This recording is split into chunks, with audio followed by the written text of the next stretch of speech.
Today, we're putting 3 seriously impressive AI video generators head-to-head.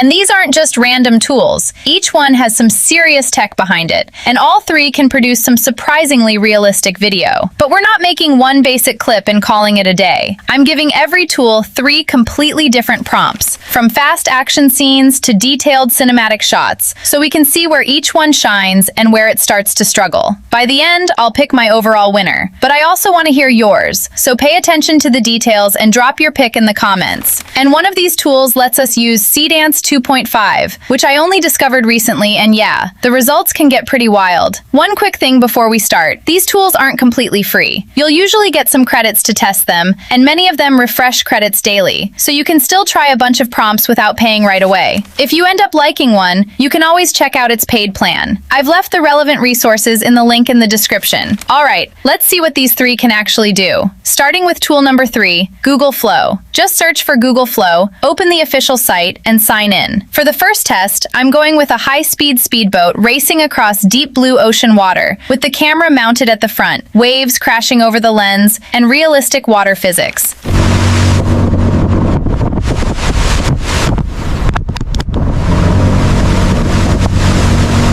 And honestly, this came out really clean. The boat movement feels convincing, and those waves hitting the camera add a lot to the realism. It doesn't have that obvious AI-generated look you sometimes get with water scenes. For the second test, we're switching things up completely. A first-person snowboard descent down a steep, snowy mountain, with huge jumps, powder flying toward the camera, and a realistic helmet cam feel.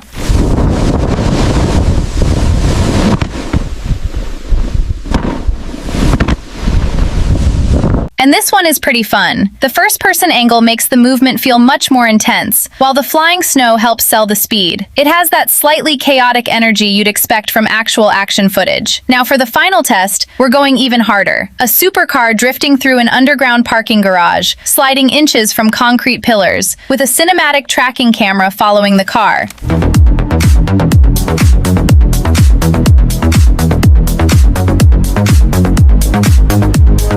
And yeah, this one might be my favorite. The reflections, garage lighting, and car movement work together really well, and you can actually feel the speed in the shot. For a scene with this much motion happening at once, the quality is seriously solid. So far, Google Flow is off to a pretty strong start. Alright, now we're moving on to tool number 2, Flova AI. I only found this one recently, and this is where things get especially interesting because Seedance 2.5 is now available directly inside Flova. It lets creators use advanced video generation as part of Flova's complete workflow, so you can handle more of the production process without constantly jumping between different tools. And before we even get into the actual generations, there's another feature I wanted to check out called Skills.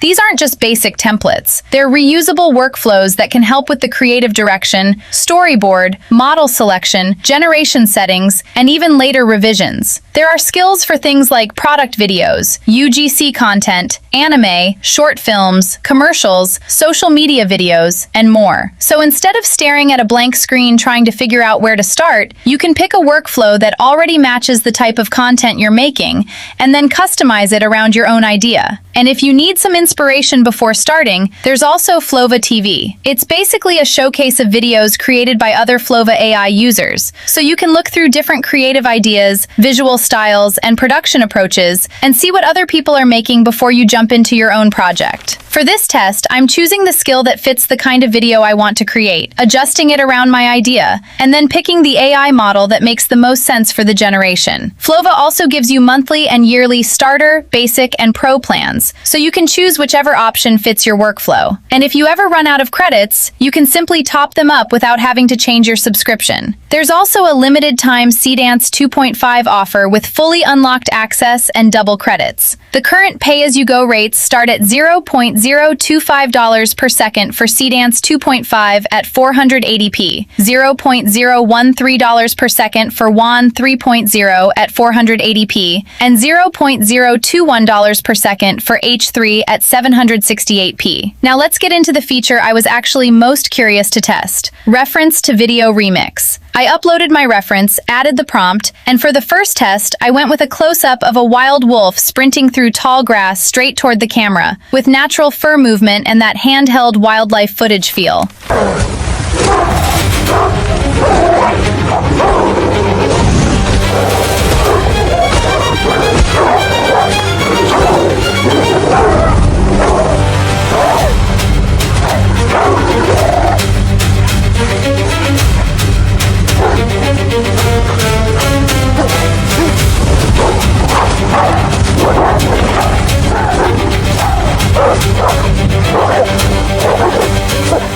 And honestly, this came out really good. What's interesting is that Flova doesn't just take the reference and immediately start generating. It first analyzes things like the visuals, camera movement, lighting, pacing, editing style, and storytelling, then uses all of that to build a production plan and storyboard before the video is generated. And I think that extra planning really shows in the final result, because the clip feels much more intentional than something you'd get from simply throwing a prompt into a generator. Alright, now let's switch things up with the second test. This time, we're going with a motorcycle racing down a coastal highway during a heavy rainstorm. Water spraying from the tires, headlights reflecting across the wet road, and everything captured from a first-person view.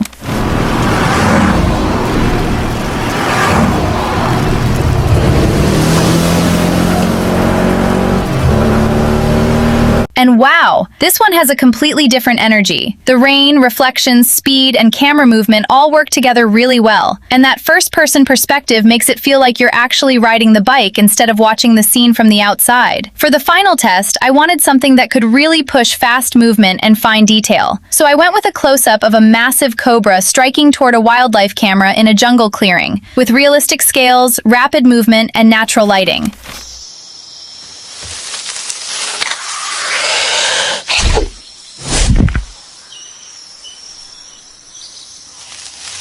And this one came out seriously sharp. The movement feels quick and unpredictable, while the scales, lighting, and surrounding environment add another layer of realism. So yeah, after these 3 tests, Flova is definitely giving the other tools something to worry about. Alright, we're down to the final tool, and this time it's Qwen AI. It's a Chinese AI platform, so let's see if it can actually beat what we've already seen from Google Flow and Flova. For the first test, I'm generating a massive grizzly bear suddenly charging through a forest toward the camera, with the leaves and branches reacting naturally as it moves.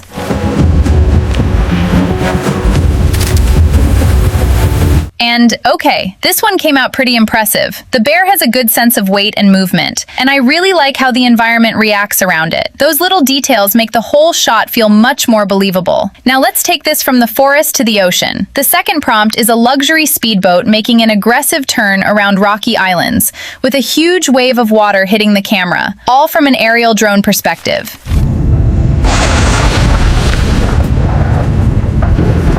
And this came out really clean. The wide shot gives the scene a lot of scale, while the boat and water spray keep everything feeling fast and energetic. It also has that polished travel video kind of look, which fits this scene really well. For the final test, I wanted to push the motion again, so I'm generating a giant wolf sprinting through a snowy forest at extreme speed, with the camera tracking alongside it up close.